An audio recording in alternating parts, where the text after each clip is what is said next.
La Camargue, c'est cette zone humide qui se situe au sud-est de la France. Juste au-dessus de la ville d'Arles, le Rhône se divise en deux. Pendant des millénaires, le fleuve a charrié les alluvions qui ont créé cette avancée dans la mer. Les manadiers, ceux qui les élèvent, passent une grande partie de leur journée à cheval. C'est le cas de Florence Pidou-Clausel. Elle a réussi à féminiser ce métier dont on parlait toujours au masculin. Elle est donc manadière.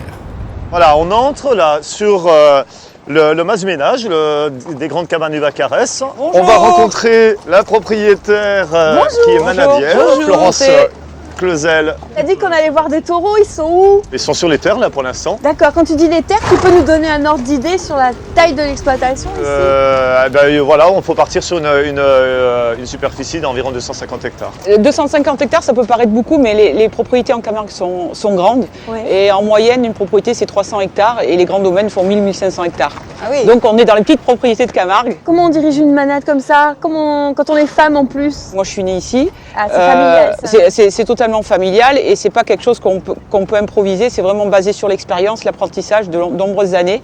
Parce qu'on travaille avec des animaux sauvages qui sont des taureaux et c'est vrai que c'est pas un métier de femme. Parce que c'est quand même assez dur physiquement et puis à tout point de vue, mais c'est merveilleux aussi, donc voilà.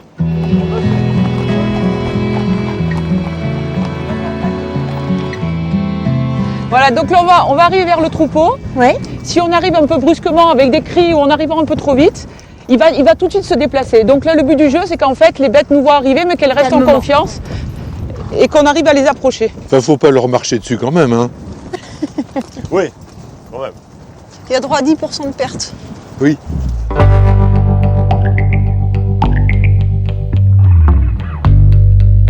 On imagine déjà dans une autre discipline un cheval de saut, d'obstacle.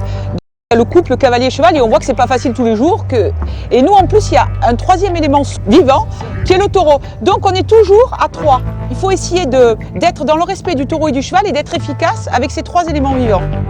On va retourner en direction du mas, on va aller déjeuner. Donc là on est dans le mas d'habitation. Oui, là, non, pas manger, boire. Non? Pas plus que ça? Vous pouvez venir déjeuner si vous le souhaitez. Oh, la tablée, c'est magnifique. Merci. Là, on est chez vous. Voilà, on est à la maison, là on est au mas. Ouais. D'accord. Donc le mas s'appelle les grandes cabanes du Vacarès.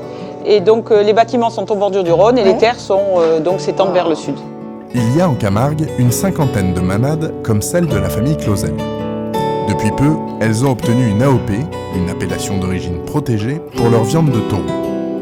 Mais l'essentiel de leurs revenus reste lié aux 2000 courses camarguaises organisées chaque année. Et vous faites pas ça depuis toujours? Non, en fait, moi, je suis née ici, j'ai toujours été passionnée d'ici. Après, j'ai eu un parcours professionnel un peu différent puisque j'ai travaillé pendant 20 ans dans une banque à Paris. Ah, et c'est pas la même chose. C'est pas le vieux choc de culture. Mais elle était là très souvent. Mais j'étais là un week-end sur deux, et puis toutes les vacances. Et en fait, j'ai repris la propriété l'élevage il y a 8 ans, quand papa voulait s'arrêter. Donc j'ai démissionné pour reprendre l'activité. Et ça a progressé parce que votre papa est là? Est-ce que c'est comme ça ou c'est comme ça? En fait, en Camargue, on est vraiment dans la continuité, dans le partage et dans la tradition. Donc, ce que nous a transmis mon père à mon frère et à moi-même, de respecter le taureau et le cheval et d'élever pour la cause camarguaise en privilégiant le bien-être naturel. Cela dit, c'est un métier qu'on fait par passion et par tradition, mais qui est un métier de fou. Et que les gens ne s'imaginent jamais le temps qu'on y passe, l'argent que ça coûte, et à la fin de l'année, quand on boucle, on est très heureux. Économiquement, si vous allez chez un comptable à la fin de l'année, il y aurait plus une manade en Camargue. Alors, on fait parce que mon fils aime ça, ma fille aime ça, moi j'adore ça, mais j'ai déjà dit à mes enfants que si un jour, pour une raison ou pour une autre, il fallait s'arrêter, parce que des fois, la vie devient de plus en plus difficile, que je ne ferai aucun obstacle, parce que je comprends tout à fait que déjà c'était difficile de mon temps, maintenant ça devient de plus en plus difficile. Même, je dis, des fois, on est fou. On est fou. Parce que mais c'est la passion. C'est la passion qui les anime. Oui, c'est le métier de passion. Non, c'est la même chose. C'est une passion et ça a du sens quand même. Les manades ne pourraient pas vivre si on n'avait pas tous les amateurs bénévoles. Et parallèlement, ceux qui organisent les courses à la cocarde dans les arènes, qui sont à 80% dans les villages, ce sont aussi des bénévoles. On est tous animés de la même passion et de la même culture taurine. Florence a décidé de partager. Elle ouvre les portes de sa manade. Avec des chevaux bien dressés, elle peut faire participer des invités au travail des gardiens. 4 randonneurs néophytes vont donc prêter main forte à 8 gardiens expérimentés. Vous voyez comme les chevaux sont attentifs? Regardez nos chevaux de travail. Les oreilles pointées vers l'avant, ils surveillent le troupeau. Une manade ne peut pas vivre si on ne travaille pas en famille et si on n'a pas de fidèles amis qu'on appelle nos gardiens amateurs qui partagent la même passion que nous. Donc en fait, Daniel et Thomas depuis 30 ans, nous avons grandi ensemble. Gilbert est un amateur aussi de longue date qui habite Aigues-Mortes. Ensuite, vous avez mon fils Maxime, mon fils aîné. Régis, qui est un amateur aussi de très longue date, qui est agriculteur, paysan à Jonquière-Saint-Vincent. Pierre aussi, qui est un ami de longue date et qui nous aide depuis très longtemps. Voilà. Merci d'être là, Bonjour, Pierre. Bonjour Pierre. Pour ces taureaux de combat, un homme à cheval ne représente pas une menace. Par contre, un homme au sol est un danger. Et c'est le troupeau entier qui peut charger. C'est pourquoi il faut être au minimum 3 gardiens pour ramasser un simple chapeau tombé à terre. Donc là, voilà, on va se mettre un peu maintenant par rapport à moi sur la même ligne que moi et on va suivre les bêtes. Florence appelle le troupeau et lui demande de la suivre. À l'arrière, tous les autres gardiens encadrent la manade. Attention, il y en a une là. Pour l'instant, donc elles sont très calmes parce qu'elles se sont rendues compte que nous aussi on était calmes à cheval. Attention à ta droite, fais attention à ta droite. À ta droite, regarde. Voilà. Pardon, excuse-moi. Voilà. Toujours avoir l'œil. Ceux-là portent un nom et là on leur parle pour leur dire allez hop, partez de là. 7, vendredi, hop, vendredi, hop, vendredi, hop, vendredi, hop.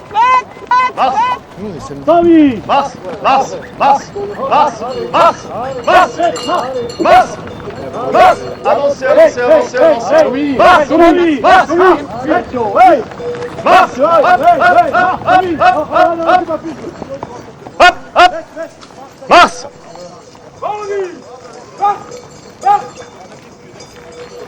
Voilà, c'est bon, stop. Voilà, là elles vont rejoindre, elles vont se mettre dans le clos d'à côté, on va les reprendre tranquillement. Vous pouvez vous étaler derrière les bêtes et on va marcher en parallèle. Mars, Mars, Mars, Mars, 7, 7, 7, 7, 7, vendredi, hop, hop, hop, hop. C'est bon, stop, stop, stop.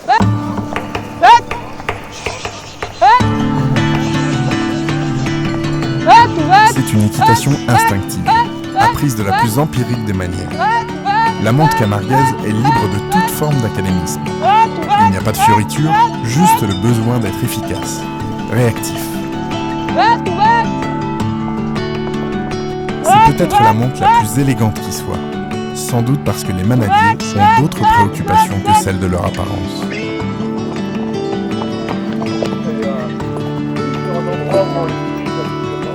Quand on travaille dans les taureaux, on oublie le cheval. Donc on lui fait entièrement confiance. Et effectivement, si à un moment donné, c'est des chevaux qui ont le pied très sûr, et si à un moment donné, il ne veut pas passer un endroit, c'est carrément une raison.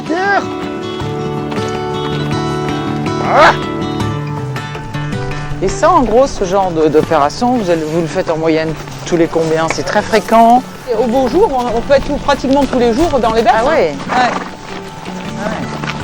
Mais jamais inutilement, hein, bien sûr. C'est toujours qu'il y a une raison spécifique à travailler le troupeau. Là, oh, oh, Il s'agit maintenant de réunir la manade dans un des angles de ce clos. oh là, Les manadiers doivent isoler 4 jeunes taureaux pour les mettre dans une pâture voisine. 4 jeunes espoirs qui doivent bientôt faire leurs preuves dans des courses camarguaises de 3e division. Mais tout de suite, c'est une leçon pour les manadiers en formation. Une mésentente, le troupeau s'affole et c'est le grand galop. Gilbert, laisse-les, ne galope pas! derrière vous Jean-Pierre. Jean-Pierre. Voilà, arrêtez-vous. Wouh. Alors, ça va? Ça va et toi? Oui. J'ai eu peur là. Ça décoiffe. Vous l'avez mis où, le chapeau? Il est parti là-bas, mais votre petit-fils l'a vu. Oui, il a dit je le ramasserai plus tard. Les bêtes peuvent changer en quelques secondes de comportement. Hein. Là, on va séparer en fait 4 taureaux qu'on va changer de pâturage parce qu'ils vont rejoindre d'autres taureaux qu'on a déjà séparés la semaine dernière. Ce sont des taureaux qui ont 3 et 4 ans et qu'on va essayer prochainement. On doit laisser des espaces pour que le taureau qu'on a choisi puisse avoir un endroit où il puisse sortir. C'est ce qu'on appelle la sortie. L'écarter du troupeau et sortir. On va commencer par ce qu'on appelle les dompteurs. Ce sont des taureaux qui sont les sages du troupeau, qui ont des cloches. Regardez déjà le cheval comme il couche ses oreilles. Oui, Il fait ralentir son pas pour éviter d'effrayer l'ensemble du troupeau. Voilà. Alors, je ne sais pas si vous le voyez, c'est le taureau qui porte la cloche. Il a la tête en l'air et ça y est, il le sait. Là, il lui parle. Voilà, il lui montre la sortie. Hop, il reste un peu en arrière. Et voilà, il va prendre le bord et il s'en va. Donc, ce qui va se passer, il va aller se caler un peu plus loin. Il va voir que le portail est fermé. Il va quand même aller donner un petit coup d'œil. Hop, et voilà, et j'attends. Les dompteurs sont les patriarches du troupeau. Ils se laissent trier sans faire d'histoire. Ce sera plus compliqué pour les jeunes taureaux.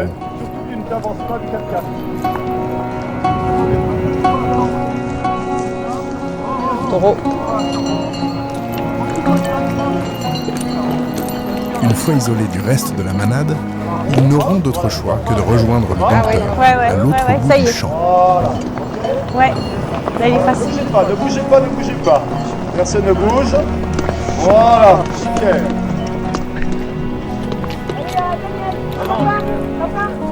Et comment vous lui apprenez à repérer l'animal que vous voulez sélectionner? On ne lui apprend pas, mais on se positionne de façon à ce que le cheval comprenne le taureau que l'on souhaite. Et pour ça, il faut être à 2-3 mètres et toujours que le cheval soit face au taureau. Et si le cheval, après, si le taureau se déplace à droite ou à gauche, on fait exactement les mêmes pas en se déplaçant, en gardant toujours la même distance de 2-3 mètres et, et à ce moment en incurvant la tête du cheval pour qu'il regarde toujours la bête et qu'il ne la perde pas de vue. Ce sont des animaux sauvages qui sont très indépendants, qui sont en totale liberté et il faut pouvoir s'imposer dans le respect. C'est-à-dire que si vous triez 2 taureaux ou 3 taureaux alors que vous n'en voulez qu'un, après ils vont être habitués à partir et prendre l'initiative de partir. Donc il faut toujours s'imposer par rapport à un taureau et choisir le taureau que l'on souhaite et ne sortir que celui-là.